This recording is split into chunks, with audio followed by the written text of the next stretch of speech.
Hi, hello, ನಮಸ್ತೆ, welcome to ಗೊಂಬೆಲೋಕ. ಇದು ನಾಮಕರಣದ ಹಿಂದಿನ ದಿನ ರಿಟರ್ನ್ ಗಿಫ್ಟ್ಸ್ ಎಲ್ಲ ಪ್ಯಾಕ್ ಮಾಡ್ತಾ ಇದ್ದೀವಿ.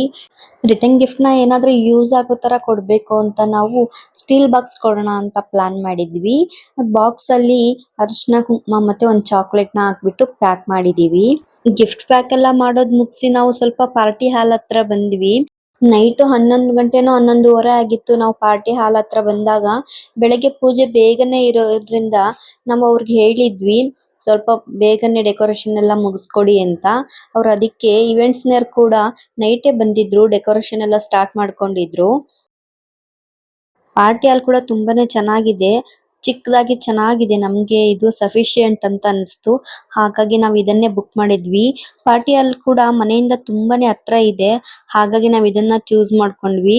ಯಾಕಂದ್ರೆ ದೂರ ಆದ್ರೆ ಏನಾದ್ರೂ ಬಿಟ್ಟು ಬಂದ್ರೆ ಅಥವಾ ಏನಾದ್ರೂ ಆದ್ರೆ ಹೋಗೋದು ಬರೋದು ತುಂಬಾನೇ ಕಷ್ಟ ಆಗುತ್ತೆ ಅಂತ. ಫಂಕ್ಷನ್ ಅಂದ್ಮೇಲೆ ಕೆಲಸ ಜಾಸ್ತಿ ಇರುತ್ತೆ ಅಲ್ವಾ, ಹಾಗಾಗಿ ನೈಟ್ ಊಟ ಕೂಡ ನಾವು ಅಲ್ಲೇ ಮಾಡಿಸಿದ್ವಿ. ಹಾಗೆ ಮಾರ್ನಿಂಗ್ ಟಿಫನ್ ಕೂಡ ನಾವು ಇಲ್ಲೇ ಅರೇಂಜ್ ಮಾಡಿದೀವಿ. ಕ್ಯಾಟ್ರಿಂಗ್ ಆದ್ರೆ ಮಧ್ಯಾಹ್ನ ಊಟಕ್ಕೆ ಓಕೆ, ಬಟ್ ನೈಟ್ ಊಟ ಮತ್ತೆ ಟಿಫಿನ್ಗೆ ಸರಿ ಆಗಲ್ಲ ಅಂತ ನಾವು ಭಟ್ರಿಗೆ ಹೇಳ್ಬಿಟ್ಟು ನಾವೇನೆ ಅಡಿಗೆನ ಮಾಡಿಸ್ತಾ ಇದೀವಿ. ನನ್ನ ಸೀಮಂತಕ್ಕೆ ಕೂಡ ಇವರೇ ಅಡಿಗೆ ಮಾಡಿದ್ರು. ಅಡಿಗೆ ಮಾತ್ರ ತುಂಬಾನೇ ಚೆನ್ನಾಗಿತ್ತು, ಹಾಗಾಗಿ ಇವ್ರ ಹತ್ರನೇ ಮಾಡಿಸಿದ್ವಿ. ಮಾರ್ನಿಂಗು 9 ಗಂಟೆಗೆ ಪೂಜೆ ಇತ್ತು, ಹಾಗಾಗಿ ಬೇಗ ರೆಡಿ ಆಗ್ಬಿಡೋಣ ಅಂತ ಅಶ್ವಿನಿಯರ್ ಕೂಡ ಬೆಳಗ್ಗೆ 5:30ಗೆ ಬಂದ್ಬಿಟ್ರು. ಯಾಕಂದ್ರೆ ಬೇಗ ರೆಡಿ ಆದ್ರೆ ಆಮೇಲೆ ಸ್ವಲ್ಪ ಫೋಟೋ ಶೂಟ್ ಅದೆಲ್ಲ ಮಾಡಿಸ್ಕೋಬಹುದು, ಇಲ್ಲಾಂದ್ರೆ ತುಂಬಾ ಅವಸರ ಆಗ್ಬಿಡುತ್ತೆ ಅಂತ ಅವ್ರು 5:30ಗೆ ಬರ್ತೀನಿ ಬೇಗ ರೆಡಿ ಆಗ್ಬಿಡು, ಆಮೇಲೆ ಫೋಟೋ ಶೂಟ್ ಎಲ್ಲ ಇರುತ್ತೆ ಅಲ್ವಾ ಅಂತ ಹೇಳಿದ್ರು. ಹಾಗಾಗಿ ನಾನು ಬೆಳಗ್ಗೆ ಬೇಗನೆ ಎದ್ದು ಬಾಗ್ಲೆಲ್ಲ ತೊಳೆದು ಹಾಗೆ ಸ್ನಾನನೆಲ್ಲ ಮುಗಿಸ್ಕೊಂಡು ದೇವ್ರ ಪೂಜೆಗೆಲ್ಲ ರೆಡಿ ಮಾಡಿದ್ದೆ. ಅಶ್ವಿನಿ ಅಕ್ಕ ನನಗೆ ತುಂಬಾನೇ ಕ್ಲೋಸ್ ಇದ್ದಾರೆ, ಹಾಗಾಗಿ ನನಗೆ ಮೇಕಪ್ ಮಾಡಿಸ್ಕೊಳ್ಳೋಕೆ ಒಂಥರ ಕಂಫರ್ಟಬಲ್ ಇದ್ದಾರೆ. ಅವ್ರ ಮನೆ ಕೂಡ ತುಂಬಾ ಹತ್ರನೇ ಇರೋದು. ನಾವು ಮೊದ್ಲು ಇದ್ವಲ್ಲ ಅಲ್ಲೇ ಎದುರುಗಡೆನೆ ಇತ್ತು ಅವ್ರ ಮನೆ ಕೂಡ. ಅಶ್ವಿನಿ ಅಕ್ಕ ಶೂಟಿಂಗ್ ಗಳಿಗೆಲ್ಲ ಜಾಸ್ತಿ ಹೋಗ್ತಾರೆ, ಹಾಗೆ ಸೀರಿಯಲ್ ಆಕ್ಟರ್ಸ್ಗೆಲ್ಲ ಮೇಕಪ್ ಕೂಡ ಇವ್ರು ಮಾಡಿದ್ದಾರೆ. ಇವ್ರು ಮಾಡೋ ಮೇಕಪ್ ಕೂಡ ನಂಗೆ ತುಂಬಾನೇ ಇಷ್ಟ, ಹಾಗಾಗಿ ಇವ್ರ ಹತ್ರನೇ ಮಾಡಿಸ್ತಾ ಇದ್ದೀನಿ. ಗೊಂಬೆ ಮಲಗಿದಾಳೆ, ಅವಳು ಎದ್ದಳು ಅಷ್ಟರಲ್ಲಿ ರೆಡಿ ಆಗ್ಬಿಡೋಣ ಅಂತ ಇದ್ದೀವಿ. ಆದ್ರೆ ಅವಳು ನೋಡಿದ್ರೆ 1-2 ಸರಿ ಎದ್ಲು, ಮತ್ತೆ ಸಮಾಧಾನ ಮಾಡಿ ಮಲಗಿಸಿದೀನಿ. ನನಗೆ ರೆಡಿ ಮಾಡ್ತಾ ಇದ್ರೆ ಸಂತು ಬಂದು ಅವಾಗ ಏನೇನೋ ರೇಗಿಸ್ತಾ ಇದ್ದಾರೆ. ಸಂತು ಹಾಗೆ ಅವಾಗ ಏನಾದ್ರು ರೇಗಿಸ್ತಾನೆ ಇರ್ತಾರೆ.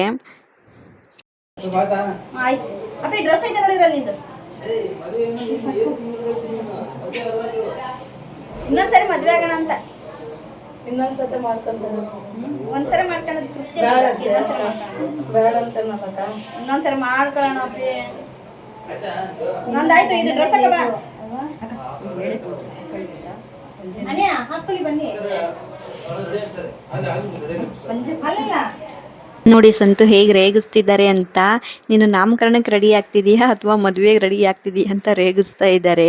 ನಾನು ಇಲ್ಲ ಮದುವೆ ರೆಡಿ ಆಗ್ತಿದ್ದೀನಿ, ಇನ್ನೊಂದ್ಸರಿ ಮದುವೆ ಆಗೋಣ ಅಂತ ಹೇಳ್ತಾ ಇದ್ದೆ. ಅವರು ಒಂದ್ಸರಿ ಮಾಡಿದ ತಪ್ಪನ ಇನ್ನೊಂದ್ಸರಿ ಮಾಡಲ್ಲಮ್ಮ ನಾನು ಅಂತ ಹೇಳ್ತಾ ಇದ್ದಾರೆ. ನೋಡಿ ಹೀಗೆ ಏನಾದ್ರೂ ರೇಗಿಸ್ಕೊಂಡು ಕಮೆಂಟ್ ಮಾಡ್ಕೊಂಡು ಇರ್ತಾರೆ ಅವರು. ಆದರೆ ಸಂತು ನನ್ನ ಜೊತೆ ಫ್ರೆಂಡ್ಲಿ ಆಗಿದ್ದಾರೆ. ಅವ್ರು ನನಗೆ ಹಸ್ಬೆಂಡ್ಕಿನ ಬೆಸ್ಟ್ ಫ್ರೆಂಡ್ ಅಂತ ಹೇಳ್ಬೋದು. ನೈಟು ಮಲಗಿದ್ ಕೂಡ ಲೇಟ್ ಆಯಿತು, ಒಂದು 12:30 1 ಗಂಟೆ ಏನೋ ಆಗಿತ್ತು ನಾವು ಮಲಗಿದಾಗ. ಬೆಳಗ್ಗೆ 4 ಗಂಟೆಗೆ ಎದ್ದಿದ್ದೆ, ನಿದ್ದೆ ಒಂದು ಸ್ವಲ್ಪ ಬರ್ತಾ ಇತ್ತು. ಅಶ್ವಿನಿ ಅಕ್ಕ ಕೂಡ ಮಾತಾಡಿಕೊಂಡು ಮೇಕಪ್ ಮಾಡ್ತಾ ಇದ್ರಲ್ವಾ, ನನಗೆ ಮೇಕಪ್ ಮಾಡಿದ್ದೇ ಗೊತ್ತಾಗಲಿಲ್ಲ. ಅವರು ನಿನ್ನ ಫೇಸಿಗೆ ಈ ಥರ ಸೂಟ್ ಆಗುತ್ತೆ, ಈ ಥರ ಹೇರ್ ಸ್ಟೈಲ್ ಸೂಟ್ ಆಗುತ್ತೆ ಅಂತ ತುಂಬ ಸಜೆಸ್ಟ್ ಮಾಡ್ತಾಯಿದ್ರು. ನನಗೆ ತುಂಬ ಫ್ರೆಂಡ್ಲಿಯಾಗಿ ಇರ್ತಾರೆ, ಹಾಗಾಗಿ ನನಗೂ ಕೂಡ ತುಂಬ ಕಂಫರ್ಟಬಲ್ ಆಗಿತ್ತು. ನನ್ನ ಮೇಕಪ್ ಇಷ್ಟು ಚೆನ್ನಾಗಿ ಬರುತ್ತೆ ಅಂತಲೇ ಅಂದ್ಕೊಂಡಿರಲಿಲ್ಲ. ಮೇಕಪ್ ಕೂಡ ತುಂಬಾ ಚೆನ್ನಾಗಿ ಬಂತು. ನನಗಂತೂ ಪರ್ಸ್ನಲಿ ತುಂಬಾ ಇಷ್ಟ ಆಯಿತು. ನಾವು ಎಷ್ಟೇ ಚೆನ್ನಾಗಿ ರೆಡಿ ಆದರೂ ಕೂಡ, ಎಷ್ಟೇ ಮೇಕಪ್ ಮಾಡ್ಕೊಂಡು ರೆಡಿ ಆದರೂ ಕೂಡ ಕೊನೆಗೆ ಒಂದು ಬಿಂದಿ ಇಟ್ಕೊಂಡ್ರೆ ಆ ಲುಕ್ಕೇ ಚೇಂಜ್ ಆಗೋಗುತ್ತೆ. ನನಗೂ ಅಷ್ಟೇ ಲಾಸ್ಟ್ಗೆ ಸ್ವಲ್ಪ ಕುಂಕುಮನ ಇಟ್ಕೊಳ್ಳೇಬೇಕು ನಾನು ಎಷ್ಟೇ ರೆಡಿ ಆದರೂ ಕೂಡ. ನಾನು ನೋಸ್ ಪೆನ್ ಕೂಡ ಚೇಂಜ್ ಮಾಡಿದೆ, ಸ್ವಲ್ಪ ದೊಡ್ಡದಾಗಿ ಇಟ್ಕೊಂಡ್ರೆ ಚೆನ್ನಾಗಿರುತ್ತೆ ಅಂತ. ನೋಡಿ ಹೇಗೆ ಕಾಣ್ತಿದೆ ಅಂತ. ನೋಡಿ ಇದು ನನ್ನ ಫೈನಲ್ ಮೇಕಪ್ ಲುಕ್ ಹೇಗೆ ಕಾಣಿಸ್ತಾ ಇದೆ ಅಂತ. ಎಲ್ಲ ರೆಡಿ ಆದ್ಮೇಲೆ ಹಾಗೆ ಕೆಲವೊಂದು ಫೋಟೋಸ್ ಮತ್ತೆ ವಿಡಿಯೋಸ್ನ ತಗೊಂಡ್ವಿ. ಇವಾಗ ಇನ್ನೇನು ಪಾರ್ಟಿ ಹಾಲ್ಗೆ ಹೊರಡಬೇಕು. ಸಂತು ಕೂಡ ಈ ಸರಿ ಮೇಕಪ್ ಲುಕ್ ತುಂಬಾನೇ ಇಷ್ಟ ಆಯಿತು. ನಿಮ್ಗೆ ಈ ಮೇಕಪ್ ಲುಕ್ ಹೇಗೆ ಅನಿಸ್ತು ಅಂತ ಕಮೆಂಟ್ ಮಾಡಿ. ಹಾಗೆ ಅಶ್ವಿನಿ ಅವರ ನಂಬರ್ನ ನಾನು ಡಿಸ್ಕ್ರಿಪ್ಷನ್ ಅಲ್ಲಿ ಹಾಕಿರ್ತೀನಿ, ನಿಮ್ಗೆ ಏನಾದ್ರೂ ಬೇಕಿದ್ರೆ ಕಾಂಟ್ಯಾಕ್ಟ್ ಮಾಡಿ. ಇವಾಗ ಪಾರ್ಟಿ ಹಾಲ್ಗೆ ಬಂದ್ವಿ. ಇದು ನೋಡಿ ನಮ್ ವೆಲ್ಕಮ್ ಬೋರ್ಡ್ ನ ಈ ತರ ನಾನು ಹೇಳಿ ಮಾಡ್ಸಿದೀನಿ, ಈ ತರ ಹೊರಡ್ಬೇಕು ಅಂತ. ಹಾಗೆ ಇದು ಎಂಟ್ರನ್ಸ್ ಡೆಕೋರೇಷನ್ ತುಂಬಾನೇ ಚೆನ್ನಾಗಿ ಮಾಡಿದ್ದಾರೆ ನೋಡಿ. ಇದು ಸ್ಟೇಜ್ ಡೆಕೋರೇಷನ್ ಎಷ್ಟು ಚೆನ್ನಾಗಿ ಮಾಡಿದ್ದಾರೆ ಅಂತ. ಹಾಗೆ ನೇಮ್ ರಿವೀಲ್ ಗೆ ಅಂತ ಈ ತರ ಪ್ಲಾನ್ ಮಾಡಿ ಮಾಡ್ಸಿರೋದು, ಕೆಳಗಡೆಗೆ ಶಿವನ್ನ ಇಟ್ಟು. ಹಾಗೆ ಇಲ್ಲಿ ಯಶೋಧ ಕೃಷ್ಣನ್ ಫೋಟೋ ಬರ್ಬೇಕಿತ್ತಲ್ವಾ, ಇವೆಂಟ್ ನವ್ರು ಏನಂದ್ರು ಅಂದ್ರೆ ನೀವೇ ರೆಡಿಯಾಗಿ ನಿಮ್ ಫೋಟೋನೇ ಹಾಕೋಣ ಅಂತ. ಹಾಗಾಗಿ ನಾವೇ ರೆಡಿ ಆಗ್ಬಿಟ್ಟು ಈ ತರ ಫೋಟೋ ಶೂಟ್ ಮಾಡ್ಸಿದ್ವಿ.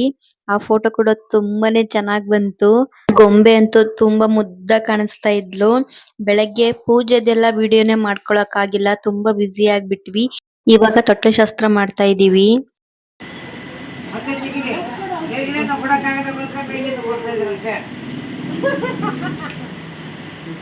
ಮೊದ್ಲು ದುಂಡ್ಕಲ್ನ 3 ಸರಿ ತೊಟ್ಟಲದಲ್ಲಿ ಇಟ್ಬಿಟ್ಟು ಈ ತರ ಶಾಸ್ತ್ರನ ಮಾಡ್ತಾ ಇದ್ದೀವಿ. ಪುರೋಹಿತರೆಲ್ಲ ಹೇಳ್ಕೊಡ್ತಾ ಇದ್ದಾರೆ. ಇವ್ರು ಶಾಸ್ತ್ರ ಮಾಡ್ತಾ ಇದ್ದಾರಲ್ವಾ, ಅವರು ಸಂತೋರ ಅಕ್ಕ, ಚಿಕ್ಕಕ್ಕ, ಅಂದ್ರೆ ಗೊಂಬೆಗೆ ಅತ್ತೆ ಆಗ್ಬೇಕಲ್ವಾ, ಅದಕ್ಕೆ ಅವರೇ ಶಾಸ್ತ್ರನ ಮಾಡ್ತಾ ಇದ್ದಾರೆ. ಅಂದ್ರೆ ಮಗುನ ತೊಟ್ಲಿಗೆ ಹಾಕೋಕಿನ್ನ ಮುಂಚೆ ದುಂಡ್ಕಲ್ನ ತೊಟ್ಲಿಗೆ ಹಾಕ್ಬಿಟ್ಟು ಶಾಸ್ತ್ರ ಮಾಡ್ತಾರಂತೆ. ಹಾಗಾಗಿ ಆ ಶಾಸ್ತ್ರನೆಲ್ಲ ಮುಗಿಸಿದ್ವಿ. ಇವಾಗ ಗೊಂಬೆನ ತೊಟ್ಲಿಗೆ ಹಾಕ್ತಾ ಇದೀವಿ. ನಾನು ಸಂತು ಗೊಂಬೆನ ತೊಟ್ಲಲ್ಲಿ ಮಗ್ಸಿ 3 ಸಾರಿ ಮಗುನ ತೊಗ್ಗಿದ್ವಿ. ಆಮೇಲೆ ಅತ್ತೆ ಆದವರು ಆ ಮಗುನ ಎತ್ಕೊಂಡು ಮತ್ತೆ ತೊಟ್ಲಲ್ಲಿ ಮಗ್ಸಿ ಮತ್ತೆ ನಾವು 3 ಸರಿ ತೊಗ್ಬೇಕು. ಈ ತರ ಶಾಸ್ತ್ರನ ಮಾಡಿದ್ವಿ. ಹಾಗೆ ಇದನ್ನ 3 ಸಾರಿನೂ ಮಾಡ್ಬೇಕು. ಇಲ್ಲಿ ಇನ್ನೊಬ್ರು ಇದಾರಲ್ವಾ, ಅವರು ಕೂಡ ಸಂತೋರ ದೊಡ್ಡಕ್ಕ. ಈ ತರ ತೊಟ್ಲು ಶಾಸ್ತ್ರನ ಸೋದರತ್ತೆ ಮಾಡ್ಬೇಕು ಅಂತ ಇರುತ್ತೆ ಅಲ್ವಾ, ಹಾಗಾಗಿ ಸೋದರತ್ತೆ ಮಾಡ್ತಾ ಇದ್ದಾರೆ. ಗೊಂಬೆನ ತೊಟ್ಲಲ್ಲಿ ಮಲಗಿಸಿದೀವಲ್ವಾ, ಅವಳು ಕೂಡ ಚೆನ್ನಾಗಿ ಆಟ ಆಡ್ತಾ ಇದ್ಲು ತೊಟ್ಲಲ್ಲಿ. ಅವಳಿಗೆ ಮಲ್ಗೆ ಹಾರ ಹಾಕಿದೀವಲ್ವಾ, ಅದನ್ನ ತಗೊಂಡು ಬಾಯಲ್ಲಿ ಇಟ್ಕೋತಾ ಇದ್ಲು ಪದೇ ಪದೇ. ನಮಗೆ ಭಯ, ಆ ಹೂವೆಲ್ಲ ಬಾಯಲ್ಲಿ ಹೋಗ್ಬಿಡುತ್ತೆ ಅಂತ, ಅದಕ್ಕೆ ಅದನ್ನ ಪದೇ ಪದೇ ಸರಿ ಮಾಡ್ತಾ ಇದ್ವಿ. ನಮ್ಮ ಪೂರ್ವಜರು ಏನೇ ಸಂಪ್ರದಾಯ ಮಾಡಿದ್ರು, ಏನೇ ಶಾಸ್ತ್ರಗಳನ್ನ ಮಾಡಿದ್ರು, ಅದ್ರ ಹಿಂದೆ ಒಂದು ಕಾರಣ ಇರುತ್ತೆ. ಈ ತರ ಸಂಪ್ರದಾಯಗಳೆಲ್ಲ ಚಂದ ಅಲ್ವಾ. ಇವಾಗ 3 ಸರಿ ಮಗುನ ಅತ್ತೆ ಕೈಲಿ ಕೊಟ್ಬಿಟ್ಟು ಮತ್ತೆ ಅತ್ತೆ ತೊಟ್ಲಲ್ಲಿ ಹಾಕ್ಬಿಟ್ಟು ಈ ತರ ಶಾಸ್ತ್ರನೆಲ್ಲ ಮಾಡಿದ್ವಿ. ಇವಾಗ ತೊಟ್ಲು ಶಾಸ್ತ್ರಗಳನ್ನೆಲ್ಲ ಮುಗಿಸಿ ಸಾಂಪ್ರದಾಯಿಕವಾಗಿ ನಾಮಕರಣ ಕೂಡ ಆಯ್ತು. ಇನ್ನೇನು ಅಫಿಷಿಯಲಿ ನೇಮ್ನ ಅನೌನ್ಸ್ ಮಾಡ್ಬೇಕು. ನಾಮಕರಣ ಶಾಸ್ತ್ರ ಎಲ್ಲ ಆಯ್ತು ಅಂತ ಕೆಲವೊಂದು ವಿಡಿಯೋಸ್ನ ಮತ್ತೆ ಫೋಟೋಸ್ನ ತೆಗಿತಾ ಇದ್ದಾರೆ. ಆಮೇಲೆ ನೀವು ಬ್ಯುಸಿ ಆಗ್ಬಿಡ್ತೀರ ಅಂತ ಇವಾಗ್ಲೇನೆ ಮಗು ಜೊತೆ ವಿಡಿಯೋನ ಮತ್ತೆ ಫೋಟೋಸ್ನ ತೆಗಿತಾ ಇದ್ರು. ಗೊಂಬೆ ಕೂಡ ತೊಟ್ಲಲ್ಲಿ ತುಂಬಾ ಚೆನ್ನಾಗಿ ಆಟ ಆಡ್ತಾ ಇದ್ಲು. ಫಂಕ್ಷನ್ ವಿಡಿಯೋನ ಎಷ್ಟಾಗುತ್ತೋ ಅಷ್ಟು ಕವರ್ ಮಾಡಿದೀವಿ. ಪೂಜೆ ಕುತ್ಕೊಂಡಿದ್ ವಿಡಿಯೋ ಅಂತೂ ನಮ್ಗೆ ತೆಗಿಯಕ್ಕೆ ಆಗಿಲ್ಲ, ತುಂಬಾ ಬ್ಯುಸಿ ಆಗ್ಬಿಟ್ವಿ. ಗೊಂಬೆಗೆ ನಾನು ಸ್ಯಾರಿ ಕಲರ್ ಡ್ರೆಸ್ನ ಸ್ಟಿಚ್ ಮಾಡ್ಸಿದ್ದೆ ಅಲ್ವಾ, ಅವಳಿಗಂತೂ ತುಂಬಾನೇ ಚೆನ್ನಾಗಿ ಕಾಣಿಸ್ತಾ ಇತ್ತು. ತುಂಬಾ ಮುದ್ದಾಗಿ ಕಾಣಿಸ್ತಾ ಇದ್ಲು ಗೊಂಬೆ. ಗೊಂಬೆಗೆ ಹೆಸರು ಚೂಸ್ ಮಾಡೋವಾಗಂತೂ ನಾವು ತುಂಬಾನೇ ಟೈಮ್ ತಗೊಂಡ್ವಿ. ಯಾವ ಹೆಸರು ಇಡ್ಬೇಕು, ಏನು ಹೇಗೆ ಅಂತ ತುಂಬಾ ಕನ್ಫ್ಯೂಸ್ ಇತ್ತು. ಫೈನಲಿ ಒಂದು ಹೆಸರನ್ನ ಚೂಸ್ ಮಾಡಿದ್ವಿ. ಅದು ಸಂತುಗ್ ಕೂಡ ಇಷ್ಟ ಆಯ್ತು, ನನಗ್ ಕೂಡ ಇಷ್ಟ ಆಯ್ತು. ಇಬ್ಬರಿಗೂ ಇಷ್ಟ ಆಗಿದ್ರಿಂದ ಅದೇ ಹೆಸರನ್ನೇ ಫೈನಲ್ ಮಾಡಿದ್ವಿ. ನಾವು ಗೊಂಬೆ ತೊಟ್ಲಲ್ಲಿ ಮಲಗ್ತಾಳೋ ಇಲ್ವೋ ಏನೋ ಅಂತ ಅನ್ಕೊಂಡಿದ್ವಿ. ಅವಳು ತೊಟ್ಲಲ್ಲಿ ಆರಾಮಾಗಿ ಆಟ ಆಡ್ತಾ ಇದ್ಲು. ಅವಳು ಚೆನ್ನಾಗಿ ಆಟ ಆಡ್ತಾ ಇದ್ಲಲ್ವಾ, ಅದಕ್ಕೆ ಫೋಟೋಗ್ರಾಫರ್ ಕೂಡ ನೀವು ಅವಳನ್ನ ಆಟ ಆಡಿಸ್ತಾ ಇರಿ, ಹಾಗೆ ವಿಡಿಯೋಸ್ ಎಲ್ಲ ಚೆನ್ನಾಗಿ ಬರುತ್ತೆ ನ್ಯಾಚುರಲ್ ಆಗಿ ಅಂತ ಹೇಳ್ತಾ ಇದ್ರು. ಹಾಗಾಗಿ ಜಾಸ್ತಿ ಹೊತ್ತು ತೊಟ್ಲಲ್ಲಿ ಆಟ ಆಡಿಸಿದ್ವಿ. ವಿಡಿಯೋ ಮತ್ತೆ ಫೋಟೋಸ್ ಎಲ್ಲ ಬಂದ್ಮೇಲೆ ಕಂಪ್ಲೀಟ್ ವಿಡಿಯೋ ಮತ್ತೆ ಫೋಟೋಸ್ನ ನಾನು ಅಪ್ಲೋಡ್ ಮಾಡ್ತೀನಿ. ನೋಡಿ, ಗೊಂಬೆನ ಆಟ ಆಡಿಸ್ತಾ ಇದ್ದಾರೆ ತೊಟ್ಲಲ್ಲೇನೆ. ನಾವು ಸ್ವಲ್ಪ ಕೆಲಸ ಇದೆ ಅಂತ ಆ ಕಡೆ ಹೋದ್ವಿ. ಈ ಕಡೆ ಸೃಜು ಅವರೆಲ್ಲ ಆಟ ಆಡಿಸ್ತಾ ಇದ್ದಾರೆ ಅವಳನ್ನ. ಅವಳು ಕೂಡ ತೊಟ್ಲಲ್ಲಿ ಚೆನ್ನಾಗಿ ಆಟ ಆಡ್ತಿದ್ದಾಳೆ. ನೋಡಿ, ಡ್ರೆಸ್ ಎಷ್ಟು ಕ್ಯೂಟ್ ಆಗಿ ಕಾಣಿಸ್ತಾ ಇದೆ ಅಲ್ವಾ ಅವಳಿಗೆ. ತುಂಬಾನೇ ಮುದ್ದಾಗಿ ಕಾಣಿಸ್ತಾ ಇದ್ಲು. ಫಂಕ್ಷನ್ ಕೂಡ ನಾವು ಹೇಗ್ ಪ್ಲಾನ್ ಮಾಡಿದ್ವೋ ಅದೇ ತರನೇ ನಡೀತಾ ಇದೆ. ತುಂಬಾ ಚೆನ್ನಾಗಿ ನಡೀತಾ ಇತ್ತು ಫಂಕ್ಷನ್ ಕೂಡ. ನಮ್ಗಂತೂ ತುಂಬಾನೇ ಖುಷಿ ಆಯ್ತು. ಇವೆಂಟ್ನರ್ ಕೂಡ ನಾವು ಹೇಗೆ ಹೇಳಿದ್ವೋ ಹಾಗೆ ಡೆಕೋರೇಷನ್ ಎಲ್ಲ ಮಾಡ್ಕೊಟ್ಟಿದ್ರು. ಇವಾಗ ನೇಮ್ ರಿವೀಲ್ ಮಾಡೋ ಟೈಮ್ ಬಂದೇ ಬಿಡ್ತು.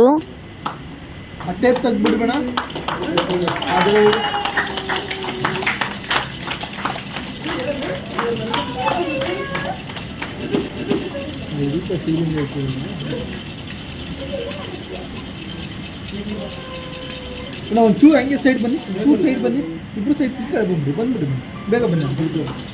ಸ್ವಲ್ಪ ಸೈಡ್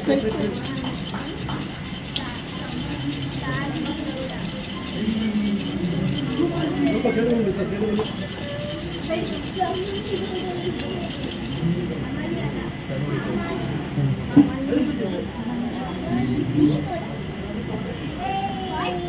ಫೈನಲಿ ನೇಮ್ ಕೂಡ ರಿವೀಲ್ ಆಯ್ತು. ಗೊಂಬೆ ಹೆಸರು ಸಮನ್ವಿ ಗೌಡ. ನಮ್ಗಂತೂ ಈ ಹೆಸರು ತುಂಬಾನೇ ಇಷ್ಟ ಆಯ್ತು. ಹಾಗಾಗಿ ನಾವ್ ಇದನ್ನೇ ಚೂಸ್ ಮಾಡಿದ್ವಿ. ನಿಮ್ಗೆ ನೇಮ್ ಇಷ್ಟ ಆಯ್ತಾ ಹೇಗೆ ಅಂತ ಕಮೆಂಟ್ ಮಾಡಿ. ನಾವು ಕೆಳಗಡೆ ಶಿವನ್ ಇಟ್ಟಿದ್ವಿ ಅಲ್ವಾ, ಹಾಗಾಗಿ ಮೇಲ್ಗಡೆ ಕೂಡ ಗೊಂಬೆ ಫೋಟೋನ ಶಿವನ್ ಕಾಸ್ಟ್ಯೂಮ್ ಹಾಕಿರೋದನ್ನೇ ಮೇಲ್ಗಡೆ ಫೋಟೋ ಕೂಡ ಹಾಕ್ಸಿದ್ವಿ ಆಗಿರುತ್ತೆ ಅಂತ. ಫಂಕ್ಷನ್ಗೆ ಅಂತೂ ನಾವು ಕರ್ದರೆಲ್ಲ ಆಲ್ಮೋಸ್ಟ್ ಬಂದಿದ್ರು. ಅದೇ ನಮಗೆ ತುಂಬಾನೇ ಖುಷಿ ಆಯ್ತು. ಅದಕ್ಕೆ ನಾವು ಒಬ್ಬಟ್ಟು, ಶಾವ್ಗೆ ಪಾಯಸ, ಪೂರಿ, ಸಾಗು, ಗೀ ರೈಸು, 2 ತರ ಪಲ್ಯ, ಹಾಗೆ ಕೋಸಂಬರಿ, ಹಪ್ಪಳ, ಮಿರ್ಚಿ, ಅನ್ನ, ಸಾಂಬಾರು, ಹಾಗೆ ಅನ್ನ ರಸಂ ಕೂಡ ಮಾಡಿಸಿದ್ವಿ. ಅಡ್ಗೆ ಕೂಡ ತುಂಬಾನೇ ಚೆನ್ನಾಗಿ ಮಾಡಿದ್ರು. ಎಲ್ರೂ ಊಟನ ಇಷ್ಟಪಟ್ರು. ಅಡ್ಗೆ ಕೂಡ ತುಂಬಾ ಇಷ್ಟ ಆಯ್ತು ನನ್ಗೂನು. ಲಾಸ್ಟ್ ಟೈಮ್ ನನ್ನ ಸೀಮಂತಕ್ಕೆ ಕೂಡ ಇವರೇ ಅಡ್ಗೆ ಮಾಡಿದ್ದು. ತುಂಬಾನೇ ಚೆನ್ನಾಗಿ ಮಾಡಿದ್ರು ಅಂತ ನಾವು ಮತ್ತೆ ಇವರನ್ನೇ ಬುಕ್ ಮಾಡಿದ್ವಿ. ಅಡ್ಗೆ ತುಂಬಾನೇ ಚೆನ್ನಾಗಿ ಮಾಡ್ಕೊಡ್ತಾರೆ. ಎಲ್ರೂ ಅಡ್ಗೆನ ಇಷ್ಟಪಟ್ರಲ್ವಾ, ಅದೇ ನಮಗೆ ಖುಷಿ ಆಯ್ತು. ಫಂಕ್ಷನ್ ಎಷ್ಟು ಚೆನ್ನಾಗಾಗುತ್ತೋ ಊಟ ಕೂಡ ಅಷ್ಟೇ ಚೆನ್ನಾಗಿರ್ಬೇಕು ಅಂತ ನಮ್ಗೆ ಆಸೆ ಇತ್ತು. ಊಟ ಕೂಡ ತುಂಬಾನೇ ಚೆನ್ನಾಗಿತ್ತು. ಕೆಲವೊಂದು ವಿಡಿಯೋ ಮಿಸ್ ಆಗಿದೆ. ಎಷ್ಟಾಗುತ್ತೋ ಅಷ್ಟು ವಿಡಿಯೋನ ಮಾಡ್ಕೊಂಡಿದೀವಿ. ಈ ಫೋಟೋದಲ್ಲಿ ಇದಾರಲ್ವಾ ಅವ್ರು ನಮ್ಮ ಮಾವ.